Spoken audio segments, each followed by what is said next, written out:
Magandang araw mga boss.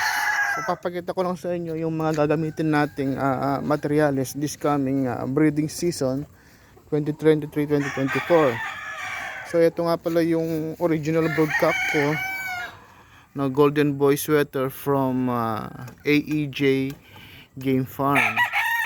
So gagamitin ko ito kasama nung kanyang mga anak na F1. So ito yun.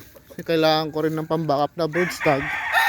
Kaya gamit tayo mga 11 inahin. So ito naman yung kanyang F1 na Golden Boy. Gagamitin natin yan. Ito. Tapos ito naman medyo lugong pa, pero ito ay isang 5K sweater from Escolin Brothers, no? 5K sweater yan. Gagamitin din natin yan. So mostly gagamitin talaga natin mga sweater. So alam nyo naman, pag sweater maganda talaga. Ayan. So ito naman yung isang broodstag na isa pa. Golden Boy din. Ayan. Ayan. Gagamitin din natin na broodstag yan. So yung mga inahin naman, ito yan, mga inahin. Ayan naman, mga sweater din, 5K sweater. Yan, gagamitin natin yan, 5K sweater. Yan. Tapos meron tayong hatches, babangga natin doon sa isang broodstag. Ayan, mga Sue Wilson Hatch Gilmore.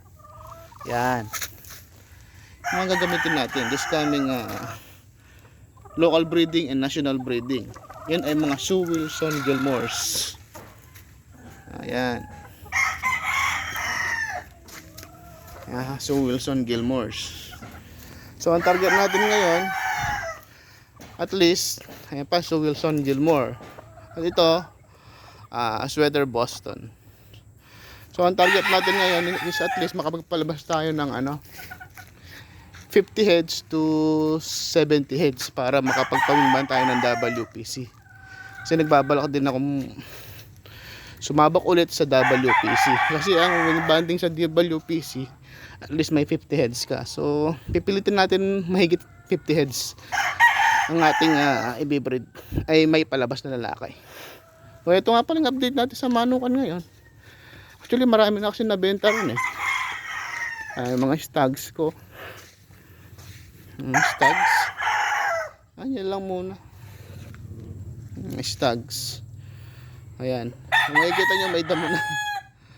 Nagtanim kasi ako ng dati puro buhangin yan O, ayan lang naman manukan ko. Pero actually nakabili ako ng 2,000 square meter. Kaya lang hindi pa nababakuran yun. So, siguro pag dumami na yung manok natin, siya ako nagagamitin yung 2,000 square meter. So update ko na lang kayo susunod na mga kaganapan dito sa ating munting manukan. Okay? O, yan lang. Salamat po.